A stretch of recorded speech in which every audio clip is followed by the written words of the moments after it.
A man who fell in love with something that was not human. And the price he paid was a nightmare that still haunts his village. Sit down, turn off the lights. Let me tell you what happened.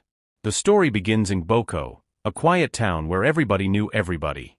Mr. Turka, a widower, lived alone with his 12-year-old daughter, Lillian. She was a quiet child, observant, sensitive, and gifted with a strange intuition her mother once called eyes beyond the veil.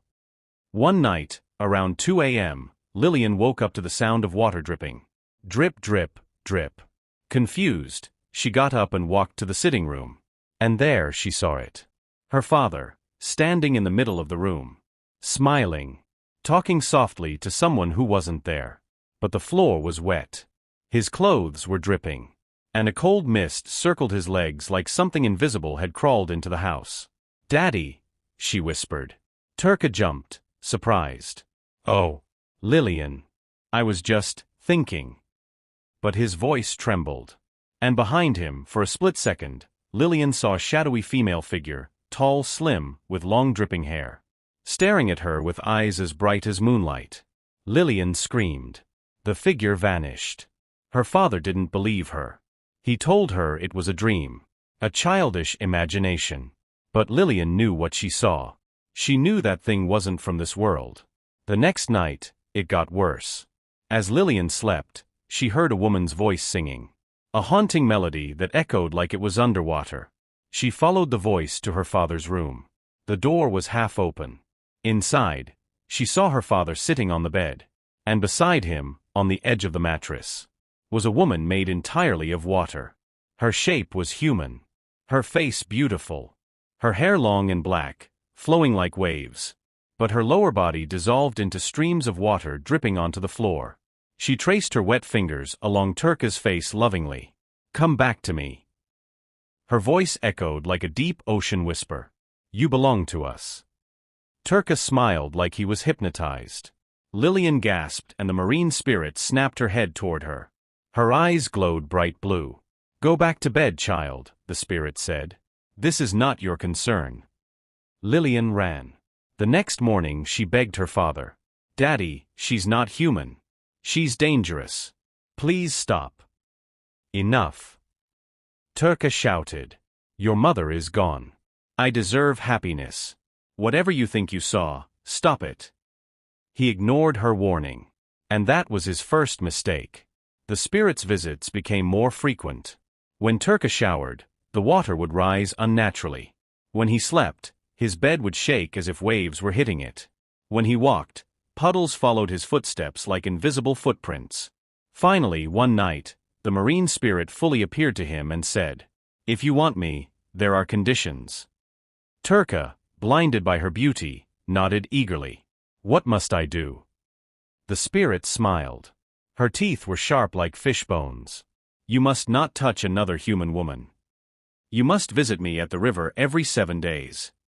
And your daughter must never interfere again." Turka froze. What does she have to do with this? "She sees too much," the spirit whispered. "She threatens our bond. Keep her silent, or I will." Turka's face grew pale. But temptation had already eaten his soul. He agreed. That was his second mistake. Lillian, desperate, went to the old village spiritualist, Mama Dondo, a woman known for battling unseen forces. After hearing the story, Mama Dondo's face tightened. "That spirit is not ordinary," she warned. "She is a Mami Wata, and she has chosen your father. If she keeps him long enough, he will never come back, alive or dead." Lillian burst into tears. "What do I do?" Mama Dondo handed her a small calabash. "When she comes, break this. It will reveal her true form. But beware, spirits do not like to be exposed." It happened on a Thursday. The house grew cold. All the taps opened by themselves. Water poured across the floor, rising up to Lillian's ankles. Turka walked into the sitting room in a trance, smiling. "She's coming," he whispered. And she did. The marine spirit rose from the flood like a goddess of the deep. Beautiful. Terrifying. Powerful. She kissed Turka. He began to sink into the water. Slowly. Like he was being pulled under an invisible river. Lillian screamed. Let my father go. The spirit turned to her, furious. You were warned, child. He is mine. Lillian broke the calabash. There was a loud crack of thunder. The spirit's beauty shattered. Her face twisted into a monstrous form. Eyes like deep whirlpools. Teeth long and jagged. Skin peeling into scales. A tail thrashing violently like a giant serpent. Turka snapped out of his trance and screamed as he sank deeper. Lillian! Help me! The water pulled him down to his waist. Lillian ran and grabbed him. The spirit roared and lunged at her. But the calabash light burned her. She shrieked and recoiled. This is not over, she screamed. He made a pact. He is mine forever. With a violent splash, she dragged Turka beneath the water. The floor became still. The house became silent. Turka was gone. They found no body. No trace of him. The police called it a disappearance. But Lillian knew the truth. Sometimes, late at night, she hears dripping sounds in the corridor. Sometimes she hears a woman singing softly under her window, calling her father's name. And sometimes, just sometimes, she hears her father whisper, Lillian, don't let her take you too. My people. When a child warns you, listen. Because some spirits don't fall in love. They claim.